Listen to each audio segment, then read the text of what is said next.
கேட்பதெல்லாம் கொடுக்கும் கற்பக விருட்சம் எனும் மாயையை தேடிக்கொண்டிருக்கிறோம். பூலோகத்தில் இருக்கும் இந்த கற்பக விருட்சத்தை மறந்து பல்வேறு இலக்கியங்களை தன்னகத்தை தாங்கி இருப்பதும் உணவாக, உடையாக, ஓட்டுக்கை விட்டம் ஓடுக்கும் துணையாக, காயாக, கனியாக, உடலுக்கு மருந்தாக, எல்லா விதத்திலும் நமக்கு நன்மை புரிந்து தன்னையே கொடுத்துதவும் இந்த பூலோக கற்பக விருட்சம் வெறும் மரமல்ல, இது தமிழர்களின் அடையாளம். அழியும் பூலோக கற்பக விருட்சம். உலக அரங்கில் தமிழர்களுக்கு ஒரு தனித்துவமும் பெருமையும் அடையாளமும் இருக்குதுன்னா அதுக்கு மிக முக்கியமான காரணம் நம்முடைய இலக்கியங்கள். பல்லாயிரக்கணக்கான ஆண்டுகளுக்கு முன்னாடி எழுதப்பட்ட அந்த இலக்கியங்கள் இன்னைக்கு நம்மளுடைய பெருமையை பறைசாற்றிக்கிட்டு இருக்குன்னா அதுக்கு மிக முக்கியமான காரணம் அது ஓலைச்சுவடிகளை எழுதப்பட்டனால தான். பல்லாயிரக்கணக்கான ஆண்டுகள் தாண்டியும் இன்னைக்கு அந்த ஓலைச்சுவடிகள் நம்முடைய பெருமையை பேசிக்கிட்டு இருக்குது. காலனி ஆதிக்க நாடுகளில் நம்முடைய இலக்கியங்களுடைய முதல் பிரதிகள் அங்கே இருக்கக்கூடிய நூலகங்களில் இருக்கிறதாக தமிழ் அறிஞர்கள் சொல்கிறாங்க. பல இலக்கிய நூல்கள் ஓலைச்சுவடிகளில் எழுதப்பட்டிருக்கு. அந்த ஓலைச்சுவடிகள் தான் இன்னைக்கு தமிழகத்திற்கே தமிழர்களுக்கே மிகப்பெரிய ஒரு அங்கீகாரத்தை உலக அரங்கில் பெற்று தந்திருக்கு. இவ்வளவு சிறப்பு வாய்ந்த அந்த ஓலைச்சுவடிகள் பனை மரத்திலிருந்து தாலி பனையிலிருந்து உருவாக்கப்பட்டது. இவ்வளவு பெருமையை நமக்கு பெற்று தந்தது பனை. மனித வாழ்வில் உணவு தேவைக்கு மட்டுமில்லாமல் வீடுகள் கட்ட வெட்டுக்கையாகவும் விட்டமாகவும் பனை மரங்கள் பயன்படுத்தப்பட்டன. பனை மரத்திலிருந்து அறுத்தெடுக்கப்படும் பனம் பட்டையை வெயிலில் கொஞ்சம் வாடிய பின்னர் உரித்து எடுத்தால் நார் கிடைக்கும். அந்த நார் முன்பு கட்டுகள் கட்டவும், கால்நடை தீவனங்கள் கட்டி அடுக்கி வைப்பதற்கும், ஓலை வீடுகள் அமைப்பதற்கும், பண்டங்கள் கட்டு போடவும் பயன்படுத்தப்பட்டது. நம் வீட்டு பெண்கள் விறகு அடுப்பில் சமையல் செய்த காலங்களில் அடுப்பில் நெருப்பு பத்த வைக்க பெண்களுக்கு பனை மரத்தின் பன்னாடையும் வறண்டு போன ஓலைகளும் அவசியம் இருக்க வேண்டிய கட்டாயம் இருந்தது. காய்ந்து போன பனம் பட்டைகள், காய்ந்து போன நுங்கு, இவை அனைத்தும் எரிக்க சிறந்த விறகாக அன்றைக்கு பயன்படுத்தப்பட்டது. இப்படி மனித வாழ்க்கையின் ஒரு அங்கமாக இருந்தது பனை மரம். சமீப காலத்தில் உருவாகிய பல்வேறு மாற்றங்களால் பனை மரம் இன்றைக்கு நம்மை விட்டு போய்விட்டது. பனை மரத்தின் அடையாளங்கள் படிப்படியாக அழிந்து வருகின்றது. எத்தனை வருடமானாலும் தண்ணீர் இல்லாமலேயே வளரும் தன்மையுடைய இந்த பனைமரம் காடு, தோட்டம் என வித்தியாசம் இல்லாமல் வயல் ஓரங்களிலும் வேலி ஓரங்களிலும் வளர்ந்து நிற்கின்றது. இப்படி அங்கொன்றும் இங்கொன்றுமாய் வளர்ந்து நிற்கும் பனை மரங்களின் பயன்பாடு காலப்போக்கில் குறையத் தொடங்கியது.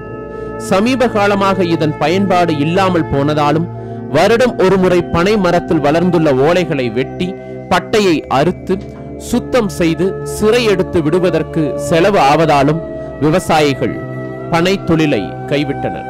அப்படி சிறை எடுக்காவிட்டால் மரத்தில் உள்ள பட்டைகள் எல்லாம் வறண்டு காய்ந்து இலைதலைகள் விழுந்து பனை மரத்திலேயே தொங்குவதால் பாம்புகள் கூட குடியிருக்க தொடங்கிவிடும் என்று கூறுகிறார்கள். பெரும்பாலும் அணில், எலி போன்றவைகள் கூடு கட்டிவிட்டால் அதிலிருந்து கொண்டு நிலத்தில் விளையும் தானிய கதிர்களை வெட்டி கொண்டு போய் விடும் என்பதால் பனை மரத்தில் ஓலையை வெட்டி சுத்தமாக வைத்திருக்க வேண்டிய கட்டாயம் இருக்கின்றது. இதற்கு ஆகக்கூடிய செலவு விவசாயிகளுக்கு சரியான பயனாக திரும்ப கிடைப்பதில்லை என்பதால் விவசாயிகள் இதனை தவிர்க்கின்றனர். இப்படிப்பட்ட சூழலில் பனை மரங்களை வளர்க்கும் எந்த ஒரு விவசாயிக்கும் பனை மரத்தால் அதிக பயன் கிடையாது.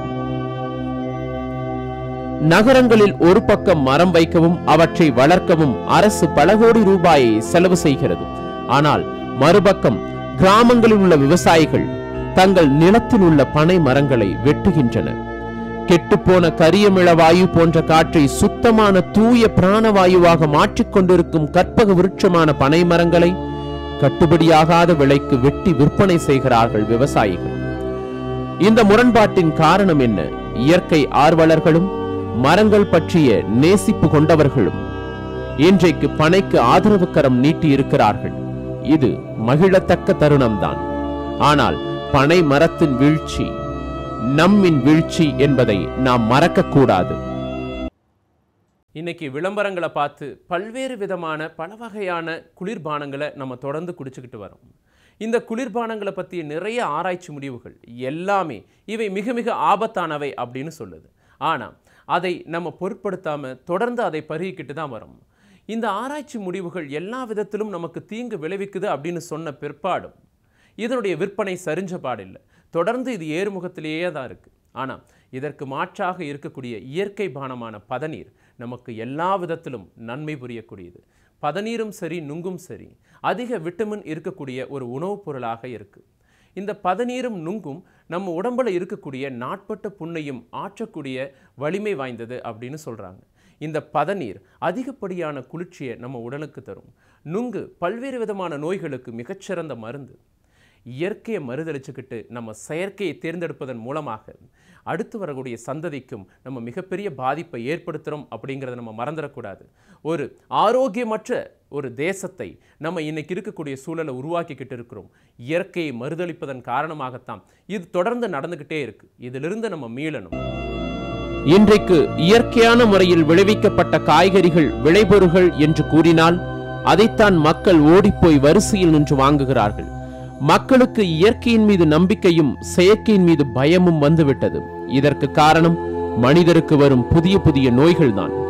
நோய்க்கு பயந்து இயற்கையின் பக்கம் போகும் நாம் ஒரு துளி கூட பூச்சி மருந்து அடிக்காமல், உரம் போடாமல், சொல்ல போனால் தண்ணீர் கூட விடாமல், சத்தான எருவும் போடாமல் இயற்கையில் தானாக விளையும் ஒரு காமதேனு பனைமரம் என்பதை மறந்துவிட்டோம். ஆங்கிலேயர்கள் இங்கு வந்தபின் கரும்பிலிருந்து வெள்ளை சர்க்கரை எடுக்கும் நடைமுறை வந்தது. வெள்ளை சர்க்கரை மிகவும் சுவையுடையதாகவும் பயன்பாட்டிற்கு எளிமையானதாகவும் வாடை இல்லாமலும் இருந்ததால் மக்கள் அதனை விரும்பத் தொடங்கினர். நாடு சுதந்திரம் அடைந்த பின்னரும் கரும்பு உற்பத்தி, கரும்பு ஆலைகளின் நிர்மாணத்திற்கு முக்கியத்துவம் கொடுக்கப்பட்டது. இதனைத் தொடர்ந்து மிகப்பெரிய பணப்பயிராக கரும்பு உருவெடுத்தது. மிகவும் சிறப்பான வடிவமைப்புடன் சிறந்த தொழிற்சாலைகளாக சர்க்கரை தொழிற்சாலைகள் உருவெடுத்தன. கடந்த 50 வருடங்களில் இந்தியாவில் கரும்பின் பரப்பு 2 மடங்காகவும் உற்பத்தி 6 மடங்காகவும் உயர்ந்துள்ளது. உலகில் பிரேசிலுக்கு அடுத்து அதிக கரும்பு இந்தியாவில் தான் உற்பத்தி ஆகிறது. இந்தியாவில் உத்தரப்பிரதேசம், மகாராஷ்டிராவிற்கு பிறகு தமிழகத்தில் அதிகம் கரும்பு உற்பத்தி செய்யப்படுகின்றது. கரும்பு நீர் தேவை அதிகம் கொண்ட ஒரு நீண்ட கால பயிராகும். கரும்பிற்கு வணிக வரவேற்பு இருப்பதால் விவசாயிகள் அனைவரும், ஏன் நீர் இல்லாதவர்கள் கூட ஆழ்துளை கிணறுகள் தோண்டி கரும்பு உற்பத்தி செய்கின்றனர். தென்னிந்தியாவில் கட்டுப்பாடற்ற கரும்பு சாகுபடியால் நிலத்தடி நீர்மட்டம் கேள்விக்குறியாக உள்ளது. சித்த மருத்துவத்தில் கருப்பட்டியும் வெல்லமும் முக்கியமான மருத்துவ பொருட்கள். ஒரு காலத்தில் இவை நம்முடைய பயன்பாட்டு பொருளாக, தினசரி உபயோகப் பொருளாக இருந்தது. மருந்தையே உணவாக உண்டவர்கள் நாம், உணவையே மருந்தாக மாற்றி காட்டியவர்கள் நாம். ஆனால் இதனை மறந்து மறுதளித்து வெள்ளை சர்க்கரையோடு அதிகம் உறவாடினோம். இன்றைக்கு உலகில் அதிக நோயாளிகள் கொண்ட தேசமாக நாம் வளர்ந்து நிற்கின்றோம். சில ஆண்டுகளுக்கு முன்னாடி கூட நம்ம வீடுகள்ல பனை ஓலைகளால பின்னப்பட்ட பைகளும் கூடைகளும் சீமாரும் நம்மளுடைய பயன்பாட்டு பொருளாக இருந்துச்சு. ஆனா இன்னைக்கு அது எல்லாமே பிளாஸ்டிக்கா மாறி போயிருச்சு. அன்னைக்கு குழந்தைங்க எல்லாமே அந்த நொங்கு மட்டையில வண்டி செஞ்சு விளையாடிக்கிட்டு இருந்தாங்க. இன்னைக்கு நம்ம குழந்தைங்க கையில் இருக்கிறது எல்லாமே பிளாஸ்டிக் பொம்மைகள். இந்த பனையும் பனை சார்ந்த தொழிலும் படிப்படியாக அழிஞ்சுக்கிட்டே வருது. இதை சார்ந்த தொழிலை புரிந்த பனையேரிகள் இன்னைக்கு கூலிகளாக நகரங்களை நோக்கி நகர ஆரம்பிச்சிட்டாங்க. பனை மரங்கள் தொடர்ந்து வெட்டப்பட்டு வருது. 200க்கும் 300க்கும் எல்லாம் இன்னைக்கு பனை மரங்களை வெட்டிக்கிட்டு இருக்காங்க. பனை மரத்தினுடைய பரப்பளவு தமிழகத்துல இன்னைக்கு வெகுவாக குறைஞ்சுக்கிட்டே தான் இருக்கு. இப்படியே போனா இன்னும் கொஞ்ச நாளத்துல பனை மரத்தை மியூசியத்துல மட்டும்தான் பார்க்க முடியும். இந்த நிலை ஏற்படாம இருக்கும். நம்முடைய அடையாளமாக விளங்கக்கூடிய இந்த பனை மரத்தை நம்ம காப்பாற்றணும். நாமும் அரசாங்கமும் இதற்கு சரியான முடிவும் ஒத்துழைப்பும் தந்து இந்த அடையாளமாக விளங்கக்கூடிய பனை மரத்தை காப்பாற்ற வேண்டும். பனை நம்முடைய அடையாளம். அதை மீட்டெடுத்து ஒரு ஆரோக்கியமான தேசமாக இந்த தேசத்தை மாற்ற வேண்டும். இது தொடரும். நம்முடைய நம்பிக்கையும் தொடரும். இது 8ஆம் அறிவு. ஒரு விடியலை நோக்கி தொடர்ந்து பயணித்துக் கொண்டே இருப்போம். நன்றி, வணக்கம்.